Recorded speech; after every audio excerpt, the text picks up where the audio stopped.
Kottayam civil service അക്കാദമിയുടെ daily news അനാലിസിസിലേക്ക് സ്വാഗതം. ഇന്നത്തെ ഏറ്റവും പ്രധാനപ്പെട്ട അല്ലെങ്കിൽ ഏറ്റവും ആദ്യത്തെ വാർത്ത എന്ന് പറയുന്നത് one nation one ration card എന്ന ഒരു പ്രോജക്റ്റിനെ പറ്റിയിട്ടാണ്.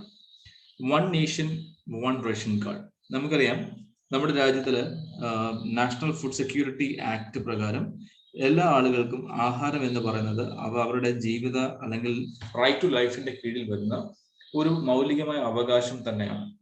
2013 ഈ നിയമം പാസ്സാകുമ്പോഴൊക്കെയും വളരെ പ്രശസ്തമായിട്ടുള്ള ലോക പ്രശസ്തി ആർജിച്ചിട്ടുള്ള ഒരു സ്റ്റെപ്പ് ഫോർവേഡ് ആയിരുന്നു ഇന്ത്യയെ സംബന്ധിച്ച്. എല്ലാ ആളുകൾക്കും ആഹാരം ലഭിക്കുക എന്നുള്ളത്. ഇതിനോട് തന്നെ ഏറ്റവും പ്രധാനപ്പെട്ട അതിൻ്റെ തന്നെ അത്രയും തന്നെ കാലിക പ്രസക്തിയുള്ള ഒരു മൂവ്മെന്റ് ആണ് one nation one ration card എന്ന ഇനിഷ്യേറ്റീവ്. കാരണം എന്താണെന്ന് വെച്ച് കഴിഞ്ഞാൽ, കേരളത്തിൽ അല്ലെങ്കിൽ ഇന്ത്യയിൽ പോലുള്ള വലിയൊരു രാജ്യത്ത് അങ്ങോട്ടും ഇങ്ങോട്ടും എല്ലാ സംസ്ഥാനങ്ങളിലേക്കും എന്ത് ചെയ്യാറുണ്ട്? ആളുകൾ മൈഗ്രേറ്റ് ചെയ്യാറുണ്ട്. For example, people who are coming down to Kerala from Bengal, അതുപോലെ കേരളത്തിൽ നിന്ന് തമിഴ്നാട്, ആന്ധ്ര പോലുള്ള, കർണാടക, ഗുജറാത്ത് പോലുള്ള സംസ്ഥാനങ്ങളിലേക്ക് ആളുകൾ ജോലി അന്വേഷിച്ച് പോകാറുണ്ട്. അപ്പോൾ എന്താണ്, പലപ്പോഴും ഈ ഫുഡ് സെക്യൂരിറ്റി എന്ന് പറയുന്നത് അല്ലെങ്കിൽ പബ്ലിക് ഡിസ്ട്രിബ്യൂഷൻ സിസ്റ്റത്തിന്റെ സേവനം കുറച്ചു കാലം മുമ്പ് വരെ എന്തായിരുന്നു, അവരവരുടെ മദർ സ്റ്റേറ്റുകളിൽ മാത്രമായിരുന്നു ലഭിച്ചതെങ്കിൽ ഇത് ഈ one nation one ration card പ്രകാരം എല്ലാ സംസ്ഥാനങ്ങളിലും ആളുകൾക്ക് അവർക്ക് പബ്ലിക് ഡിസ്ട്രിബ്യൂഷൻ സിസ്റ്റത്തിന്റെ സേവനം ലഭിക്കുക എന്ന ഒരു ഉദ്ദേശം അല്ലെങ്കിൽ ആണ് ഇതിന്റെ പിന്നിലുള്ള അല്ലെങ്കിൽ അടിസ്ഥാനപരമായിട്ടുള്ള ഒരു സ്റ്റെപ്പിംഗ് സ്റ്റോൺ എന്ന് പറയുന്നത് ഈ ഒരു സാധ്യതയാണ്. എന്തായിരുന്നു, ഏതൊരു രാജ്യത്ത് അല്ലെങ്കിൽ ഈ രാജ്യത്ത് മറ്റ് സംസ്ഥാനങ്ങളിലേക്ക് മൈഗ്രേറ്റ് ചെയ്തു പോയിരിക്കുന്ന ആളുകൾക്കും എന്ത് കിട്ടണം? they need the basic amenities like food. ഈ ഫുഡ് ലഭിക്കുക അല്ലെങ്കിൽ പബ്ലിക് ഡിസ്ട്രിബ്യൂഷൻ സിസ്റ്റത്തിന്റെ സേവനങ്ങൾ ലഭിക്കുക എന്ന ഒരു ഉദ്ദേശമാണ് ഇതിന്റെ കീഴിലുള്ളത്. ഇതിന്റെ പ്രധാന ഗുണം എന്താണ് എന്ന് വെച്ച് കഴിഞ്ഞാൽ, ജനതയ്ക്ക് അല്ലെങ്കിൽ പൗരന്മാർക്ക് ഏത് സംസ്ഥാനത്തുള്ള റേഷൻ ഷോപ്പുകൾ വഴി അല്ലെങ്കിൽ പബ്ലിക് ഡിസ്ട്രിബ്യൂഷൻ ഷോപ്പുകൾ വഴിയും എന്ത് ചെയ്യാം? അവരുടെ റേഷൻ വാങ്ങിക്കുവാനുള്ള അവകാശം അല്ലെങ്കിൽ അവസരം ലഭിക്കുന്നുണ്ട്. ഇത് മാത്രമല്ല കാര്യം, അതിനകത്ത് ഏറ്റവും പ്രധാനപ്പെട്ട ഒരു ഇനിഷ്യേറ്റീവ് എന്ന് പറഞ്ഞാൽ ആധാർ എനേബിൾഡ് ആയിട്ടുള്ള അല്ലെങ്കിൽ നമ്മുടെ ബയോമെട്രിക് ബേസ്ഡ് ആയിട്ടുള്ള പോയിന്റ് ഓഫ് സെയിൽ ഉപയോഗിച്ചിട്ടാണ് അല്ലെങ്കിൽ POS മെഷീൻസ് ഉപയോഗിച്ചിട്ടാണ് ഇത്തരത്തിലുള്ള സേവനം ലഭ്യമാക്കുന്നത്. ഇപ്പൊ എന്താണ് one nation one ration card എന്ന് നോക്കാം. One nation, one ration card scheme makes the food security portable and is tailored method made for migrant laborers. അതായത് നമുക്കറിയാം, റേഷൻ കാർഡ് ഉദാഹരണം പണ്ടായിരുന്നെങ്കിൽ എന്തായാലും സംഭവിക്കാം, റേഷൻ കാർഡ് ഒരിക്കലും മറ്റൊരു സംസ്ഥാനത്തിലേക്ക് കൊണ്ടുപോവുകയോ സേവനങ്ങൾ ലഭ്യമാകുകയോ ചെയ്യുമായിരുന്നില്ല. ഇപ്പോൾ ഈ one nation one ration card കൊണ്ടുവന്നതിന്റെ അല്ലെങ്കിൽ ഒരു അടിസ്ഥാനം എന്താണ് എന്ന് വെച്ച് കഴിഞ്ഞാൽ, it made ration card a portable one. അതായത് ഒരു സംസ്ഥാനത്ത് നിന്ന് മറ്റൊരു സംസ്ഥാനത്തിലേക്ക് കൊണ്ടുപോവുകയോ അല്ലെങ്കിൽ ഒരു സംസ്ഥാനത്തിനകത്ത് തന്നെ മറ്റ് ജില്ലകളുടെയോ അല്ലെങ്കിൽ മറ്റു റേഷൻ കടകളിൽ നിന്നോ അദ്ദേഹത്തിന്റെ ആ വ്യക്തിയുടെ റേഷൻ വാങ്ങിക്കുവാനുള്ള അവസരം ഇവിടെ ഉണ്ടാവുന്നുണ്ട്. അതായത് നമുക്ക് രണ്ട് രീതിയിൽ എടുക്കാം. ഇന്റർ സ്റ്റേറ്റിലും അതുപോലെ ഇൻട്രാ സ്റ്റേറ്റിലും മൈഗ്രേഷൻ നടക്കുന്ന ഒരു സാഹചര്യം ഉള്ളത് കൊണ്ട് രാജ്യത്തെ പൗരന്മാർക്ക് രാജ്യത്തെ ഏത് റേഷൻ ഷോപ്പിൽ നിന്നും അവരുടെ റേഷൻ വാങ്ങിക്കുവാനുള്ള ഒരു അവസരമാണ് one nation one ration card പ്രകാരം ഇവിടെ നിലവിലാക്കിയിരിക്കുന്നത്. One Nation, One Ration Card plan aims to empower all National Food Security Act migrant beneficiaries to access food grains from any fair price shop of their choice anywhere in the country by using their same existing ration card with biometric authentication. അതായത് അദ്ദേഹത്തിന് അല്ലെങ്കിൽ ഇതിന്റെ ബെനിഫിഷ്യറിക്ക് ഏതൊരു ration ഷോപ്പിൽ നിന്നും അല്ലെങ്കിൽ fair price ഷോപ്പിൽ നിന്നും അദ്ദേഹത്തിന്റെ ഇഷ്ടത്തിനനുസരിച്ചിട്ടുള്ള ഏത് ഫെയർ പ്രൈസ് ഷോപ്പിൽ നിന്നും അദ്ദേഹത്തിന് പർച്ചേസ് ചെയ്യാനുള്ള അവസരം ഈ റേഷൻ കാർഡ് നൽകുന്നുണ്ട്. ഇതിന്റെ അടിസ്ഥാനപരമായിട്ട് എന്താണ് ഇതിനെ അടിസ്ഥാനമാക്കിയിരിക്കുന്നത്? പോയിന്റോ അല്ലെങ്കിൽ ബയോമെട്രിക് ഇനേബിൾഡ് ആയിട്ടുള്ള പോയിന്റ് ഓഫ് സെയിൽ മെഷീനറീസ് കൊണ്ട് അല്ലെങ്കിൽ POS മെഷീൻസ് കൊണ്ട് ഇദ്ദേഹത്തിന്റെ ബയോമെട്രിക് ഐഡന്റിറ്റി ആധാർ എനേബിൾഡ് ആയിട്ടുള്ള അല്ലെങ്കിൽ ആധാർ ലിങ്ക്ഡ് ആയിട്ടുള്ള റേഷൻ കാർഡിൽ നിന്ന് മനസ്സിലാക്കുകയും ഇദ്ദേഹത്തിന് കൊടുക്കേണ്ടുന്ന റേഷൻ ഏതൊരു സംസ്ഥാനത്ത് നിന്നും ഏതൊരു റേഷൻ കടയിൽ നിന്നും വാങ്ങിക്കുവാനുള്ള ഒരു അവസരമാണ് ഈ one nation one ration card മുന്നോട്ട് വയ്ക്കുന്നത്. Total of 32 states, UTs covering around 69 crore NFSA beneficiaries. 86% NFSA population in the country were brought under the One Nation One Ration Card plan by December 2020. ഈ രണ്ട് കാര്യങ്ങൾ ഓർത്ത് വെക്കുക. എന്താണ് ഒന്നാമത്തെ പ്രധാന പോയിന്റ്? എന്താണ്? റേഷൻ കാർഡ് എന്താക്കി മാറ്റി? ഒരു പോർട്ടബിൾ റേഷൻ കാർഡ് ആക്കി മാറ്റി. ഈ പോർട്ടബിൾ റേഷൻ കാർഡ് എന്ന് പറഞ്ഞാൽ എന്താണ്? ഏത് സംസ്ഥാനത്ത് നിന്നോ ഏത് റേഷൻ കടയിൽ നിന്നോ അദ്ദേഹത്തിന്റെ റേഷൻ വാങ്ങിക്കുവാനുള്ള അവസരമുണ്ട്. ഇതെന്താണ്? നാഷണൽ ഫുഡ് സെക്യൂരിറ്റി ആക്ടിന്റെ അല്ലെങ്കിൽ മൈഗ്രേറ്ററി ആയിട്ടുള്ള ബെനിഫിഷ്യറീസിന്, അല്ലെങ്കിൽ ഒരു സംസ്ഥാനം വിട്ട് മറ്റു സംസ്ഥാനങ്ങളിൽ ജോലിക്ക് പോകുന്ന, അല്ലെങ്കിൽ അദ്ദേഹത്തിന്റെ ഒരു വ്യക്തിയുടെ റീജിയൻ വിട്ട് മറ്റൊരു റീജിയനിലേക്ക്, അതായത് അദ്ദേഹത്തിന്റെ തന്നെ സംസ്ഥാനത്തുള്ള ഒരു റീജിയനിൽ നിന്ന് മറ്റൊരു റീജിയനിലേക്ക് പോകുമ്പോഴോ, അല്ലെങ്കിൽ ഏതെങ്കിലും റേഷൻ കടകളിൽ നിന്ന് അദ്ദേഹത്തിന്റെ ചോയ്സിനനുസരിച്ച് റേഷൻ കാർഡുകൾ കാണിച്ച്, അല്ലെങ്കിൽ ഈ ബയോമെട്രിക് ഐഡന്റിറ്റി പ്രകാരം അതിൽ അടിസ്ഥാനമാക്കിയിട്ട് റേഷൻ വാങ്ങിക്കുവാനുള്ള അവസരമാണ് one nation one ration card മുന്നോട്ട് വയ്ക്കുന്നത്. One nation one ration card scheme, existing ration card will be turned as one of the one nation one ration card. അതായത് ഇപ്പോൾ ഉള്ള റേഷൻ കാർഡ് തന്നെയാണ് അങ്ങനെ ട്രാൻസ്ഫോം ചെയ്തിരിക്കുന്നത്. അതിനു വേണ്ടിയിട്ട് പ്രത്യേക പ്രൊസീജിയേഴ്സോ പ്രത്യേക ഫോർമാലിറ്റീസോ ഇതിൽ വരുന്നില്ല. It will be universal ration card allotted to each beneficiary registered under NFSA. Using one nation one ration card, a beneficiary who migrates from one place to another can buy subsidized food grains from the fair price shop located in the destination city regardless of the origin of beneficiaries. നമ്മൾ പറഞ്ഞ കാര്യം തന്നെയാണ്. For example, ഗുജറാത്തിലുള്ള ഒരു വ്യക്തി, അദ്ദേഹത്തിന്റെ original state of origin എന്ന് പറയുന്നത് ഗുജറാത്ത് ആണ്. പക്ഷെ അദ്ദേഹം ജോലി ചെയ്യുന്നത് ഒഡീഷയിലാണ്. എവിടെയാണ്? ഒഡീഷയിലാണ്. ഒഡീഷയിൽ ജോലി ചെയ്യുന്ന ആളുകൾക്ക് ഒഡീഷയിലുള്ള പബ്ലിക് ഡിസ്ട്രിബ്യൂഷൻ സിസ്റ്റത്തിൽ ഈ ഗുജറാത്തിന്റെ റേഷൻ കാർഡ് കാണിക്കുകയും ആ റേഷൻ കാർഡ് വഴി അദ്ദേഹത്തിന് സബ്സിഡൈസ്ഡ് റേറ്റിൽ അല്ലെങ്കിൽ സബ്സിഡി ഉള്ള ഫുഡ് ഗ്രെയിനുകൾ വാങ്ങിക്കുവാനുമുള്ള അവസരമുണ്ട്. ഇതാണ് ഇതിന്റെ ഏറ്റവും അടിസ്ഥാനപരമായിട്ടുള്ള ബ്യൂട്ടി എന്ന് പറയുന്നത്. ദാറ്റ് മീൻസ് ഇതിന്റെ ഗുണം എന്താണ്? രാജ്യത്തിലെ ജനങ്ങൾക്ക് ഏതൊരു സ്റ്റേറ്റിൽ നിന്നും ഏത് റേഷൻ കടയിൽ നിന്നും അദ്ദേഹത്തിന്റെ ജീവനോപാധിയായിട്ടുള്ള ആഹാരം അല്ലെങ്കിൽ അവകാശമായി നേടിയെടുക്കുവാനുള്ള ഒരു വലിയ മുന്നേറ്റമാണ് one nation one ration card എന്ന് പറയുന്നത്. The beneficiaries will be identified through a biometric authentication. നമുക്കറിയാം, ആധാർ ആണ് അടിസ്ഥാനപരമായിട്ടുള്ള ആധാർ തന്നെയാണ് ഇത് ഉപയോഗിക്കുന്നത്. On electronic point of sale devices. These devices will be installed at each fair price shop. നമ്മൾ റേഷൻ കടയിൽ പോകുമ്പോൾ അറിയാം, അവിടെ ഒരു ഇലക്ട്രോണിക് പോയിന്റ് ഓഫ് സെയിൽ ഉണ്ട്. ആ പോയിന്റ് ഓഫ് സെയിലിൽ നിങ്ങളുടെ ബയോമെട്രിക് ഓതന്റിക്കേഷൻ, നിങ്ങളുടെ കൈയടയാളം കൊടുത്തതിന് ശേഷം നിങ്ങളുടെ റേഷൻ കാർഡ് ലിങ്ക് ചെയ്തിട്ടുള്ളതിന് അനുസൃതമായിട്ടുള്ള പ്രോഡക്റ്റ് അല്ലെങ്കിൽ ഗ്രെയിൻസ് അല്ലെങ്കിൽ നിങ്ങൾക്ക് ധാന്യങ്ങൾ നിങ്ങൾക്ക് ലഭിക്കും. The national portability will work using on integrated management of public distribution system. IMPDS portal ആണ് ഇത് മാനേജ് ചെയ്യുന്നത്.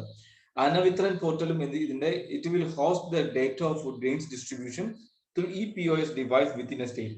This will help beneficiaries access subsidized food state grains within the state. അതായത് രണ്ട് രീതിയിലാണ് ഇത് വർക്ക് ചെയ്യുന്നത്. ഒന്ന് IMPDS ആണ്, അതായത് ഇന്റർ സ്റ്റേറ്റ് റീജിയനിലേക്ക് അല്ലെങ്കിൽ ഇന്റർ സ്റ്റേറ്റ് മൈഗ്രൻസിന് വേണ്ടിയിട്ട് നൽകുന്ന അല്ലെങ്കിൽ ടെക്നോളജിക്കൽ പ്ലാറ്റ്ഫോം ആണ് IMPDS, integrated management of public distribution system എന്ന് പറയുന്നത്. എന്നാൽ ഒരേ സംസ്ഥാനത്തിനകത്ത് വിവിധ ജില്ലകളിൽ താമസിക്കുന്ന ആളുകളുടെ ഡേറ്റാബേസ് അല്ലെങ്കിൽ ഏത് പോർട്ടൽ വഴിയാണ്? അന്നവിത്രൻ പോർട്ടൽ വഴിയാണ് നടത്തുന്നത്. ഇത് രണ്ടും തിരിഞ്ഞു പോകാതിരിക്കാൻ ശ്രദ്ധിക്കുക. IMPDS for interstate, Annavitaran portal for intrastate. ഇത് മാത്രമാണ് ഓർത്ത് വയ്ക്കുക. IMPDS ഇന്റർ സ്റ്റേറ്റ് ആണെങ്കിൽ, അന്നവിത്രൻ പോർട്ടൽ എന്താണ്? ഇൻട്രാസ്റ്റേറ്റ് ആണ്. ഈ രണ്ട് കാര്യങ്ങൾ ഒന്ന് ഓർത്ത് വയ്ക്കാൻ ശ്രദ്ധിക്കുക. Aadhaar card will be seeded with ration card, which will help beneficiaries get ration using same ration card. ഇതിന്റെ പ്രധാന ലക്ഷ്യം എന്താണെന്ന് വെച്ച് കഴിഞ്ഞാൽ പബ്ലിക് ഡിസ്ട്രിബ്യൂഷൻ സിസ്റ്റത്തിനെ റീഫോം ചെയ്യുക, എല്ലാ ആളുകൾക്കും ഫുഡ് ഗ്രെയിനുകൾ ലഭ്യമാക്കുക, ഇന്റഗ്രേറ്റിംഗ് ഓൾ യൂണിയൻ, അതായത് രാജ്യത്തിന്റെ ഫെഡറലിസത്തിന്റെ ഒരു മൈൽ സ്റ്റോൺ കൂടിയാണ് ഈ one nation one ration card scheme എന്ന് പറയുന്നത്. It is being implemented under the integrated management of PDS. നമ്മൾ അറിഞ്ഞു ഇത് ഇന്റർ സ്റ്റേറ്റ് മാനേജ്മെന്റ് ആണ്. ഏകദേശം 65 കോടി beneficiaries one nation one ration കാർഡിൽ വന്നിട്ടുണ്ട്. NFSAയുടെ 80% ആളുകളും ഇതിന്റെ കീഴിൽ വന്നിട്ടുണ്ട്. എല്ലാ 25 സംസ്ഥാനങ്ങളിൽ യൂണിയൻ ടെറിട്ടറീസ് ഇതിൽ ഉൾപ്പെട്ടിട്ടുണ്ട്. ഇങ്ങനെയുള്ള പ്രധാനപ്പെട്ട പോയിന്റുകൾ നമ്മൾ ഡിസ്കസ് ചെയ്തിട്ടുള്ളത് തന്നെയാണ്. അതുകൊണ്ടിലേക്ക് ഒന്നുകൂടെ ഒന്ന് റിവൈസ് ചെയ്യാൻ ശ്രദ്ധിക്കുക. ഇതിന്റെ ഒരു പ്രധാനപ്പെട്ട ഗുണം എന്താണെന്ന് വെച്ച് കഴിഞ്ഞാൽ one nation one ration card will receive subsidised food grain from any fair price shop in the country immensely benefiting migrant staying in different parts of the country. അതായത് രാജ്യത്തിന്റെ വിവിധ തലങ്ങളിൽ അല്ലെങ്കിൽ വിവിധ സംസ്ഥാനങ്ങളിൽ താമസിക്കുന്ന ഏതൊരാളുകൾക്കും അദ്ദേഹത്തിന്റെ റേഷൻ കാർഡ് ഉപയോഗിച്ച് അദ്ദേഹത്തിന് അർഹമായിട്ടുള്ള അദ്ദേഹത്തിന്റെ അർഹതപ്പെട്ടിട്ടുള്ള ഫുഡ് ഗ്രെയിനുകൾ ലഭ്യമാക്കുവാൻ അല്ലെങ്കിൽ വാങ്ങുവാനുള്ള സ്വാതന്ത്ര്യം നൽകുന്നു. വിത്ത് a one nation one ration card, all the beneficiaries in one state can get the same fair ration in other states where the ration card was issued. അതായത് റേഷൻ കാർഡ് ഇഷ്യൂ ചെയ്തിരിക്കുന്നത് കേരളത്തിലാണെങ്കിൽ, പക്ഷെ ഇദ്ദേഹം താമസിക്കുന്നത് കർണാടകത്തിലാണെങ്കിൽ കർണാടകത്തിലും എന്ത് ചെയ്യാൻ പറ്റും? ഈ കേരളത്തിൽ കിട്ടുന്ന അതേ ബെനിഫിറ്റ് കർണാടകത്തിലും ലഭിക്കാൻ സാധിക്കും എന്നുള്ളതാണ് മറ്റൊരു പ്രത്യേകത എന്ന് പറയുന്നത്.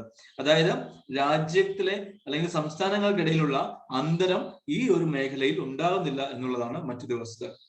The scheme will be a benefit for women and other poorer section of the society, since social identity will be a strong factor in accessing PDFs.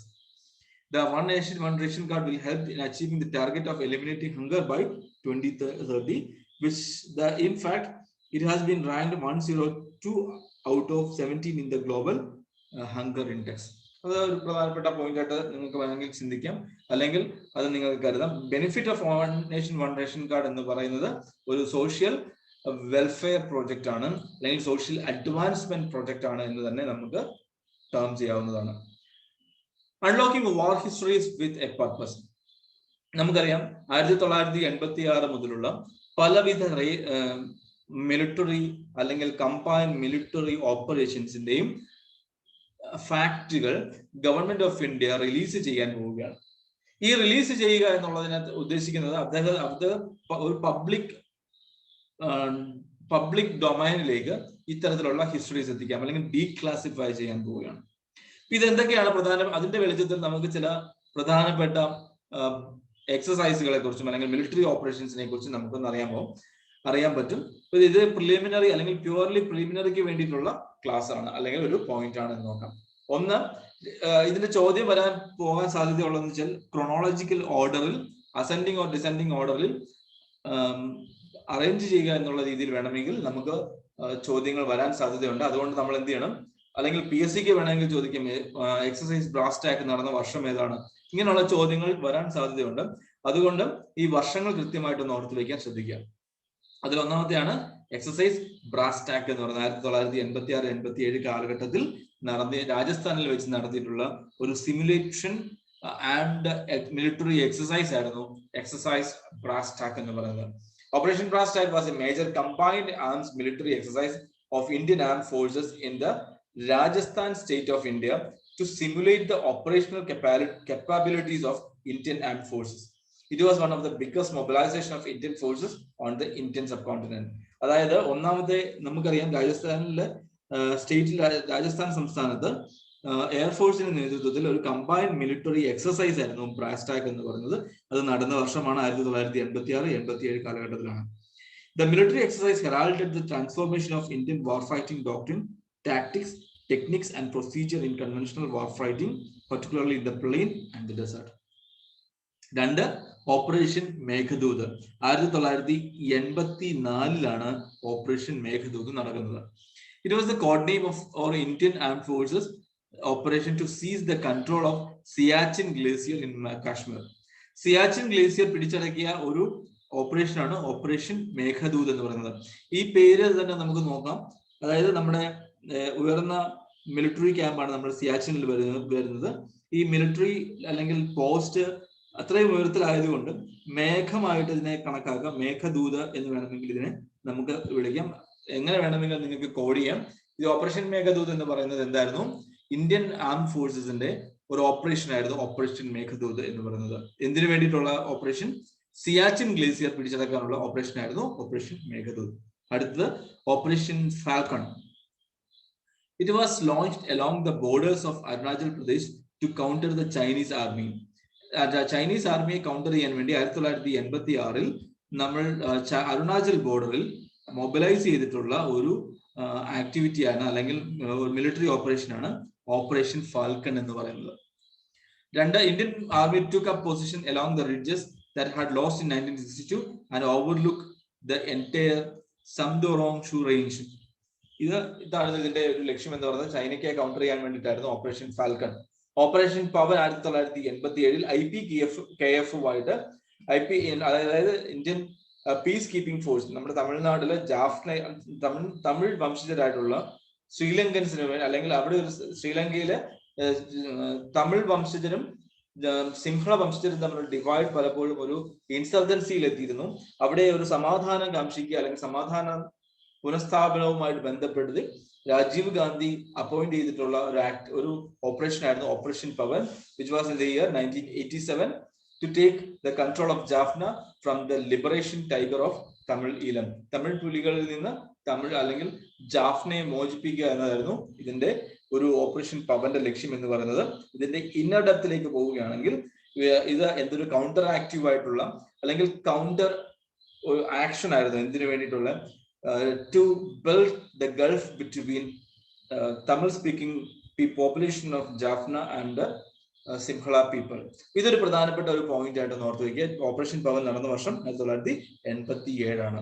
ഇനി അടുത്തൊരു പോയിന്റ് ആണ് തിലക് സ്വരാജ്യ ഫണ്ട് എന്ന് പറയാം. നമ്മുടെ സ്വരാജ് നോൺ കോപ്പറേഷൻ മൂവ്മെന്റുമായിട്ട് ബന്ധപ്പെടുത്തിയിട്ട് മഹാത്മാഗാന്ധിയാണ് സ്വരാജ് ഫണ്ട് നിലവിൽ വരുത്തിയത്. എന്തുകൊണ്ടാണ് എന്തിനു വേണ്ടിയിട്ടായിരുന്നു ഈ നോൺ കോപ്പറേഷൻ മൂവ്മെന്റ് അല്ലെങ്കിൽ നോൺ കോപ്പറേഷൻ മൂവ്മെന്റിനെ ഫണ്ട് ചെയ്യാൻ വേണ്ടിയിട്ട് Tilak Swarajya fund was started to finance the non cooperation movement. അതായത് ഇദ്ദേഹത്തിന്റെ ഒന്നാം മരണ ചരമ വാർഷികത്തോടനുബന്ധിച്ച് 1 കോടി രൂപ കളക്ട് ചെയ്യുക എന്നതായിരുന്നു ഇതിന്റെ ലക്ഷ്യം എന്ന് പറയുന്നത്. എന്തിനു വേണ്ടിയിട്ടായിരുന്നു? To fund non cooperation movement. China, India, Pakistan expanding nuclear arsenal.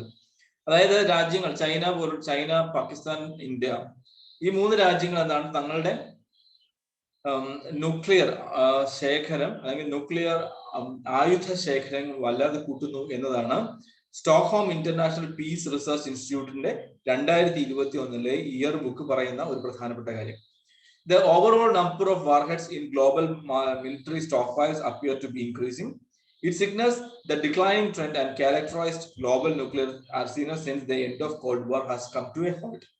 അതായത് പലപ്പോഴും ലോകരാജ്യങ്ങൾ എന്താണ് ന്യൂക്ലിയർ ആംസ് ഹെഡുകൾ വാങ്ങിച്ചു കൂട്ടുന്നത് വളരെ കൂടുന്നുണ്ട് എന്നതാണ് സ്റ്റോക്ക്ഹോം ഇന്റർനാഷണൽ സ്വീഡിഷിന്റെ അല്ലെങ്കിൽ സ്വീഡന്റെ തിങ്ക് ടാങ്ക് ആയിട്ടുള്ള SIPRI Stockholm international peace research ഇൻസ്റ്റിറ്റ്യൂട്ടിന്റെ 2021 ഇയർ ബുക്ക് പറയുന്നു. China is the middle of significant modernization and expansion of nuclear weapon inventory. India and Pakistan also appear to be expanding their nuclear arsenal. India and Pakistan are seeking new technologies and capabilities that dangerously undermine each other's defense under the nuclear threshold. നമുക്ക് നോക്കാം. ഇതിലേറ്റവും അല്ലെങ്കിൽ പ്രധാനമായിട്ട് 9 രാജ്യങ്ങൾക്കാണ് അണു ആയുധങ്ങൾ ഉള്ളത്. ഒന്ന് USA, Russia, UK, France, China, India, Pakistan, Israel and north Korea. ഇവർക്ക് എല്ലാവർക്കും കൂടെ ചേർന്നിട്ട് 2021 1380 തലങ്ങളിലുള്ള ന്യൂക്ലിയർ വെപ്പണുകൾ കയ്യിലുണ്ട്. അപ്പൊ അതിൽ തന്നെ ഏറ്റവും കൂടുതലുള്ളത് റഷ്യക്കും US-നുമാണ്. All together they possess around 90% of global nuclear weapon. അതായത് ഈ 9 രാജ്യങ്ങൾ ഏതൊക്കെയാണ്? USA, Russia, UK, France, China, India, Pakistan, പിന്നെ ഇസ്രായേൽ ആൻഡ് നോർത്ത് കൊറിയ. ഈ 9 രാജ്യങ്ങൾക്കാണ് ന്യൂക്ലിയർ ആംസ് കയ്യിലുള്ളത്. അതിൽ തന്നെ 90% ആളുകളാണ് US-ന്റെ കയ്യിലും റഷ്യയുടെയും കയ്യിൽ തന്നെയാണ് എന്നതാണ് സിപ്രി മുന്നോട്ട് വയ്ക്കുന്ന ചില കണക്കുകൾ എന്ന് പറയുന്നത്. എന്താണ് SIPRI എന്ന് പറയാം? ഇന്ത്യ അവരുടെ ഫൈൻഡിങ്സ് ആണ്. ഇന്ത്യക്ക് ഏകദേശം 186 ന്യൂക്ലിയർ വാർഹെഡ്സ് ഉണ്ട് 2021. 150 എണ്ണം ആർക്കുണ്ട്? പാകിസ്ഥാൻ ഉണ്ട്. 165 ഉണ്ട് ആർക്ക്? ഓക്കെ, പാകിസ്ഥാൻ 160 എണ്ണം ഉണ്ട് എന്നാണ് 2020 കണക്ക് വെച്ച് നോക്കുവാണെങ്കിൽ. Pakistan had 165 warheads up from 160 in 2020. അതായത് നമുക്കിപ്പോൾ എന്താണ് 156ഓളം വരെ. ഇന്ത്യക്ക് 156 ന്യൂക്ലിയർ വാർഹെഡ്സ് ഉണ്ട് 2021. എന്നാൽ 2020 എന്താണ് 180 ആയിരുന്നു. ഇപ്പോൾ പാകിസ്ഥാൻ എത്രയുണ്ട്? 160 നിന്ന് 165 ഒരു വളർച്ചയാണ് പാകിസ്ഥാനിൽ ഉണ്ടാവുക. China's nuclear Arsenal consist of 350 warheads up from 320 at start of 2020.